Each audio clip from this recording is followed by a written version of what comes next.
Hello అందరికీ. Hello guys. ఈరోజు నేను BOM business organisation and management subject నుంచి యూనిట్ వైజ్గా ఇంపార్టెంట్ క్వశ్చన్స్ అండ్ ఆల్సో ఎగ్జామినేషన్కి వచ్చే క్వశ్చన్స్ గురించి నేను ఈ వీడియోలో అయితే ఎక్స్ప్లెయిన్ చేస్తాను.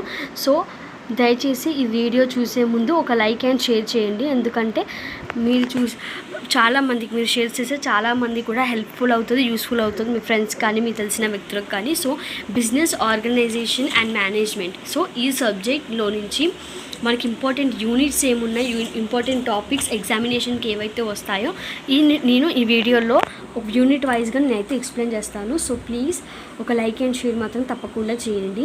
ఫస్ట్ మనకి యూనిట్ 1లో introduction and forms of business organisation అనమాట. సో ఏ యూనిట్లో అయినా ఫస్ట్ యూనిట్లో మనకి ఎక్కువగా థియరీ వచ్చే ఛాన్సెస్ అయితే ఉంటాయండి. 90% అయితే థియరీ వచ్చే ఛాన్సెస్ ఉంటాయి. అకౌంట్స్ లాంటి సబ్జెక్ట్స్ కూడా ఉంటాయి.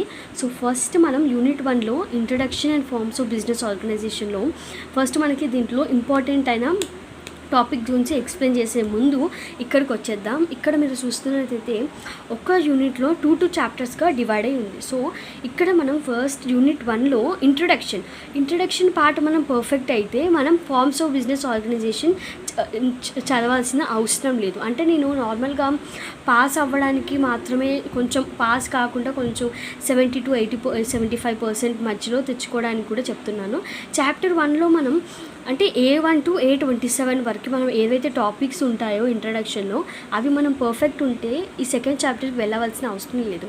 అండ్ యూనిట్ 2కి వచ్చేసరికి జాయింట్ స్టాక్ కంపెనీ ఉంది. సో జాయింట్ స్టాక్ కంపెనీ మనం తప్పకుండా మనం చదవాలి, ఎందుకంటే మనకి వేరే చాప్టర్ ఇక్కడ లేదు చాయిస్కి. సో థర్డ్ యూనిట్లో వచ్చేసరికి introduction to functions of management. ఇది చాలా ఈజీ అనమాట, ఈజీ ఉంటుంది. ఈ యూనిట్ చాలా ఈజీ ఉంటుంది, నేను చెప్తాను. అండ్ యూనిట్ 4లో ప్లానింగ్ అండ్ ఆర్గనైజేషన్ అండి.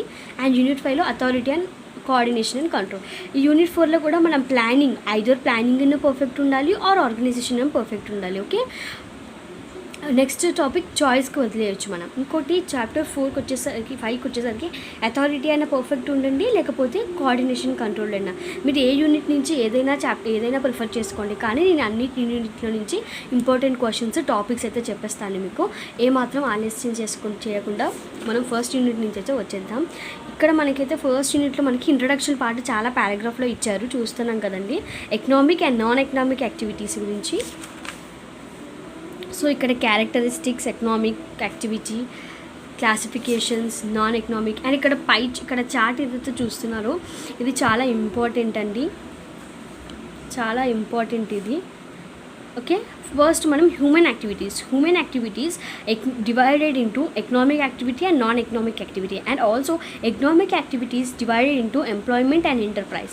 అండ్ ఆల్సో ఎంటర్ప్రైజ్ డివైడ్ అవుతుంది బిజినెస్ అండ్ ప్రొఫెషన్. సో ఇలాంటి డెఫినేషన్స్ బిజినెస్వి చూసుకోండి. సైడ్ ఎడిటింగ్స్ మాత్రం చాలా బాగా మనం బట్టిఫైగా గుర్తుపెట్టుకోవాలండి, చాలా సైడ్ ఎడిటింగ్స్ ఉంటాయి అలా అయితే మనకైతే. సో ఇక్కడ ఒకవేళ మీరు ఇంట్రడక్షన్ చాప్టర్ చదవాలంటే ఇవన్నీ, అంటే ఫంక్షన్స్ ఆఫ్ బిజినెస్ కానీ, ఆబ్జెక్టివ్స్ కానీ, ఎకనామిక్ ఆబ్జెక్టివ్స్, హ్యూమన్ ఆబ్జెక్టివ్స్, ఇవన్నీ మనం చదవాలండి. ఎక్స్టర్నల్ ఫంక్షన్స్, ఇక్కడ మీరు ఏదైతే చూపిస్తున్నానో సోషల్ రెస్పాన్సిబిలిటీస్ కానీ, ఇవన్నీ మనం ఒకవేళ మీరు చాప్టర్ 1 ప్రిపేర్ అవుతా అంటే మీరు ఇవన్నీ చదవాల్సి వస్తుంది. చూడండి ఒకసారి.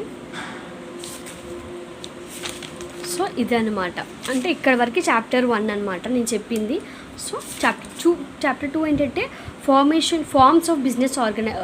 Of organisations. Okay, so forms of ఆర్గనైజేషన్లో అంటే ఇవి చాలా ఇంపార్టెంట్ అండి. ఇప్పుడు నేను చూపిస్తున్నాను. సోల్ ప్రొప్రైటర్షిప్ చాలా important, definition, types, features of sole proprietorship, characteristics, ఇవి చాలా ఇంపార్టెంట్. ఒకసారి చూడండి.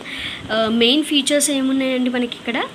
Capital contribution, risk rewards, management and control, unlimited liabilities, centralisation and authority, finite life, flexibility, small size, local business, lack of system, simplicity in operation, dependence on one person. So ఇలాంటి. And merits అంటే advantages అండి. So is of formation, is of operation, quick decision making, economic of operation, INCET to work, ఇవి చాలా important అండి. And also partnership also అండి. ఈ యూనిట్లో partnership కూడా క్యారెక్టరిస్టిక్స్ ఉంటాయి, డిసడ్వాంటేజెస్ ఉంటాయి, ఫీచర్స్, అవి కూడా మీరు చదవండి. చూసారా అడ్వాంటేజెస్ ఆఫ్ పార్ట్నర్షిప్. సో ఇలా డిసడ్వాంటేజెస్, కైండ్స్ ఆఫ్ పార్ట్నర్స్ కూడా ఇది చాలా ఇంపార్టెంట్ అండి, షార్ట్లో కూడా రావచ్చు మనకి. సో ఇలా బేసిక్ అనమాట sole proprietorship versus partnership. And also ఇది కూడా చాలా ఇంపార్టెంట్ అండి, కంటెంట్స్ ఆఫ్ పార్ట్నర్షిప్ డీడ్ ఎలా ఫామ్ అవుతుందో అనేసి గురించి ఉంటుంది ఆన్సర్. సో చూసారు కదండి. ఇంకా చాలానే ఉన్నాయి ఈ యూనిట్లో. సో నేనైతే మీకు అంటే సోల్ ప్రొప్రైటర్షిప్, పార్ట్నర్షిప్ చాలా ఈజీ ఈ చాప్టర్లో, కానీ చాలా వేరే టాపిక్స్ కూడా మనం కవర్ చేయలేము. ఎగ్జామ్కి టైం చాలా ఉంది అంటే మీరు కవర్ చేసుకోండి, లేదు అంటే చేయొద్దు. అండ్ ఇప్పటికే ఏమంటారు 5 minutes కంటే ఎక్కువ అయిపోయింది వీడియో. సో ఓన్లీ యూనిట్ 1 చూపించాను ఈరోజైతే. ఈ వీడియోలో అయితే ఇలా చూపిస్తున్నాను. నెక్స్ట్ వీడియోలో తప్పకుండా యూనిట్ 2 గురించి కూడా, యూనిట్ 2లో కూడా ఇంపార్టెంట్ క్వశ్చన్స్ చెప్తాను. ఫస్ట్ యూనిట్లో మీరు ఇప్పుడు ఈ వీడియో చూసాక మీరు చేయాల్సిన పని ఏంటంటే యూనిట్ 1 చాప్టర్ 1 చాప్టర్ 2 ఏది పర్ఫెక్ట్ ఉంటారో అది మీ చాయిస్, మీరు ఆలోచించండి. So chapter 1 are chapter 2. ఒకవేళ మీరు కాలేజ్కి డైలీ వెళ్ళకుండా కానీ రెగ్యులర్గా కాలేజ్ లేకుండా ఓన్లీ ఎగ్జామ్స్ వరకే మాకు కావాలి, ఒక 2-3 డేస్లో ప్రిపేర్ అవ్వాలంటే ఈ వీడియో మీకు తప్పకుండా హెల్ప్ అవుతుందని కోరుకుంటున్నాను. నేనైతే మీకు హెల్ప్ అవుతూనే ఈ వీడియోని లైక్ చేయండి. మీకు హెల్ప్ కాకపోతే ప్లీజ్ అసలు దయచేసి లైక్స్ ఏం చేయకండి. మీకు తప్పకుండా హెల్ప్ అవుతుందని అనుకుంటున్నాను. యూనిట్ 1లో అయితే మీరు ఇంట్రడక్షన్ ఆర్ ఒకవేళ చాలా టైం ఉంటే ఫార్మేషన్ ఆఫ్ బిజినెస్ ఆర్గనైజేషన్కి వెళ్ళండి, లెస్ టైం ఉందంటే ఇంట్రడక్షన్కి వెళ్ళండి. ఎందుకంటే దీంట్లో చాలా టాపిక్స్ ఉన్నాయి, మీరు కూడా చూసారు, అది మీ ఇష్టం. సో ఈ వీడియో అయితే ఇప్పటికైతే నేను ఆపేస్తున్నాను. మళ్ళీ నెక్స్ట్ వీడియోలో యూనిట్ 2 గురించి తప్పకుండా ఇంపార్టెంట్ క్వశ్చన్స్ చెప్పుకుంటున్నాను. ఈ వీడియో మీకు యూస్ఫుల్ అవుతే ప్లీజ్ ఒక లైక్ అండ్ షేర్ మాత్రం తప్పకుండా చేయండి. బాయ్.